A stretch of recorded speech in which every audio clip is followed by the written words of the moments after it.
Olá, você está no canal Entendendo a Arte com o professor Garcia Júnior.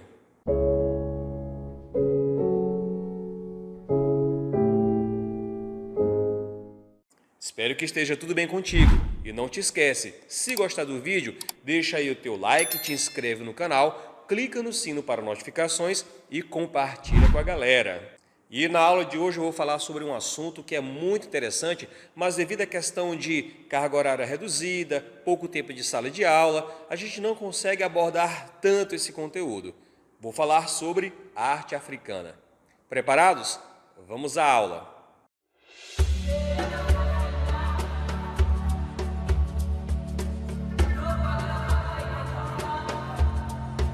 Quando eu falo sobre arte africana, eu estou me referindo à arte e cultura de um continente imenso. Na verdade, a África é o terceiro maior continente do mundo e o segundo mais populoso, constituído de 54 países e 10 territórios integrados a outros continentes. O continente é tão vasto que possui imensas áreas desérticas, como por exemplo o deserto do Saara, savanas, florestas tropicais, montanhas e, claro, um litoral imenso, repleto de diferentes populações. E dentre esses países e territórios, existem milhares de etnias, cada qual com a sua cultura, com a sua arte, costumes e práticas religiosas. Algumas dessas possuem uma história milenar. Então, quando a gente fala sobre arte africana, eu estou me referindo a essa produção artística e cultural desse vasto continente, com essas milhares de etnias de todos esses povos que possuem uma história milenar. Logo, essa nossa aula aqui não é suficiente para abarcar toda a dimensão do que é a arte africana. É apenas uma iniciativa, um ponto de partida para que você possa pesquisar de modo mais aprofundado sobre essa interessantíssima história do continente africano. Então, algumas regiões africanas já foram cenários para grandes civilizações do passado, como, por exemplo, o Império do Egito Antigo, no norte da África. Sim, caso você não saiba, o Egito está na África, no norte da África, ali às margens do Rio Nilo. Nós também temos alguns outros impérios antigos, outras civilizações antigas, como é o caso do Império Axum ou Aksum, onde fica o país atualmente que é a Etiópia, o Império Benin, onde é a atual Nigéria, e o Império de Gana, com o país atualmente com o mesmo nome. Veja aí algumas imagens, como por exemplo essas aí das pirâmides e da esfinge no deserto de Gizé, no Egito, que demonstra o que era a grandiosidade dessas civilizações.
Pouco sobrou do legado desses grandes impérios, restando apenas ruínas que foram descobertas por arqueólogos ao longo das décadas, principalmente aí nos meados para o final do século XIX e século XX. E até hoje nós temos vários sítios arqueológicos que são descobertos, que são escavados, tá? Alguns com problemas em termos de logística, em termos de conflitos geopolíticos que existem nos países e acabam dificultando a descoberta desses sítios arqueológicos, dessas grandes civilizações.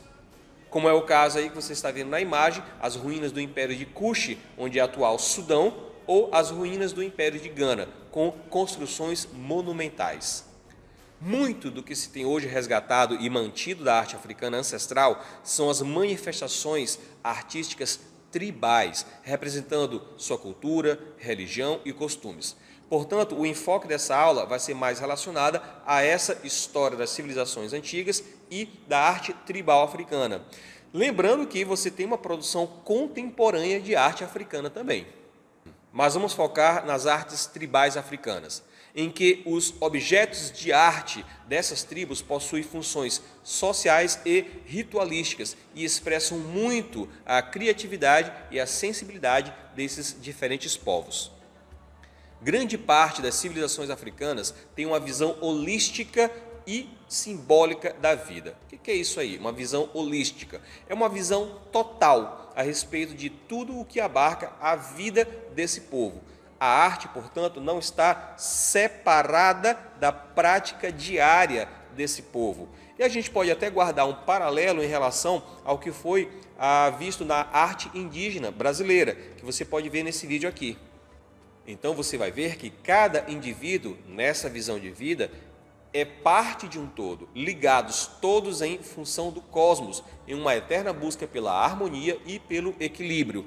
É claro que, devido às diferentes etnias que existem em todo o continente africano, com essa história milenar, você vai ter graus de diferenças dessas visões de mundo, tá?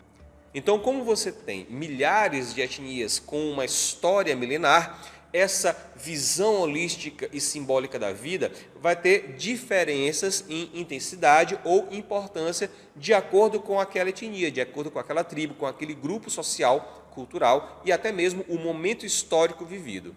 Outro conceito fundamental da filosofia e da existência africana é a importância do grupo, da comunidade viva, em que cada fiel, por exemplo, deve participar seguindo o papel que lhe pertence, tanto em um nível espiritual quanto terreno. Então você vai ter uma certa hierarquização dos membros que formam aquela tribo, que formam aquela sociedade, tanto no papel terreno quanto no papel espiritual. Você pode observar bem aí essa imagem de uma dança que faz parte do ritual Bassari ou do Kuda. Então, quando a gente está falando sobre arte africana, nós estamos falando sobre artes ancestrais, que possuem muito tempo. Nas artes tribais, a presença da figura humana identifica a preocupação com os valores étnicos, morais e religiosos. E aí, a escultura é uma forma de arte muito utilizada pelos artistas africanos que tinham como matéria-prima o ouro, o bronze, o marfim, mas a madeira era o material preferido a ser utilizado, né? Até mesmo porque era mais facilmente de ser achado madeira do que, por exemplo, veios de minério com um ouro ou com um bronze para serem explorados e ter todo o trabalho de depuração de minério, de tratamento, etc. Ao trabalhar a madeira, o escultor associa outras técnicas também, não só a escultura. Técnicas como cestaria, a pintura, colagem de diferentes materiais, como tecidos, por exemplo. A gente pode observar bem aí nessas imagens que você tem diferentes também estilos de acordo com qual é a etnia, qual é a tribo, qual a civilização que produziu aquela arte, que produziu aquela escultura. Um exemplo bem aí é essa cabeça de terracota da cultura Ifé, em que você tem um estilo mais naturalista da escultura. Outra forma de arte que nós temos também, que envolve a escultura, é essa arte luba, com essa espécie de bolsa de madeira com uma corda trançada. E você vê todo o detalhe do entalhe na madeira. Já essas estatuetas que vocês estão vendo bem aí, da figura de rei, da arte de Benin, na Nigéria, já tem toda uma estilização, bem diferente, por exemplo, dessa cabeça de terracota de Ifé. Veja outros exemplos.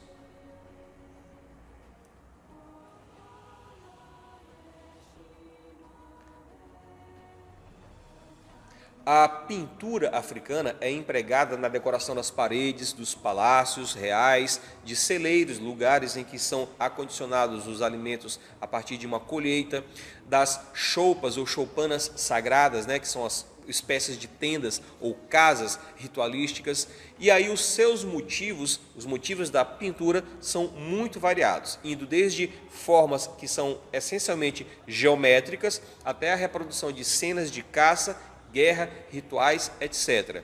E aí a pintura serve também para o acabamento das máscaras, impregnando nessas máscaras todo um aspecto místico relacionado ao esquema de cores e formas que são pintados. Então você vai ver na pintura africana toda uma simbologia ritualística presente em tudo aquilo que a pintura é aplicada, desde as máscaras ao exterior das casas, tá? A objetos de utensílios ritualísticos, etc. Outro uso da pintura é no enfeite do corpo e rosto de homens, mulheres, crianças, cada qual segundo a sua cultura, sua idade, o seu status social e o momento ritualístico ou festivo que aquela pessoa está fazendo parte. As roupas típicas e tradicionais tribais também são destaque na arte africana, com sua profusão de cores, texturas, formas e diferentes significados sociais, culturais e religiosos, tornando-se um elemento visual muito expressivo e reconhecido em outras partes do mundo, junto com a pintura corporal e facial. Agora nós vamos falar sobre um aspecto artístico da África que é muito conhecido e acabou por influenciar movimentos artísticos europeus. As máscaras ancestrais. Representando um disfarce para a incorporação dos espíritos e a possibilidade de adquirir forças mágicas, forças místicas, sobrenaturais, as máscaras têm um importante significado místico, sendo usadas em diversos tipos de rituais. Então, as máscaras geralmente são confeccionadas em barro, marfim, que é o osso da presa de um elefante, por exemplo, metais, mas o material mais utilizado é a madeira, assim como em outras peças de escultura. Então, a máscara, muitas das vezes, ela é esculpida na madeira e depois entalhada com os seus diversos detalhes.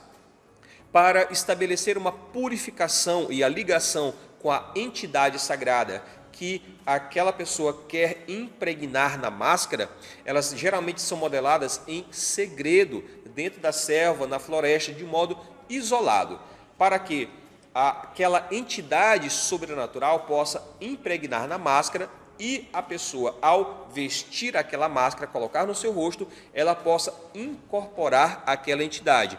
É uma visão sobrenatural, mística das religiões africanas. Veja aí vários exemplos de máscaras de diversas culturas e etnias africanas. Veja só a importância das máscaras africanas e como elas são conhecidas mundialmente há muito tempo.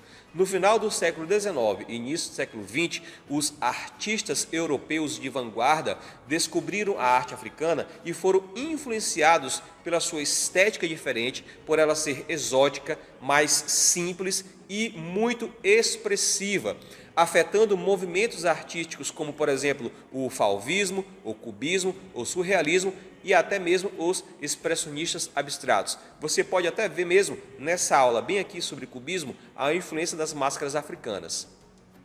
Esse conteúdo de arte africana é muito rico, muito vasto. Essa aqui foi apenas uma aula de apresentação desse conteúdo para você. Se você ficou curioso, dá uma pesquisada. Com certeza você vai achar um material muito rico e interessante que aprofunde esse conteúdo sobre arte africana. E é isso, espero que você tenha gostado dessa nossa videoaula. Lembra, se realmente gostou, deixa aí o teu like, te inscreve no canal, clica no sino para notificações e compartilha com a galera. Valeu!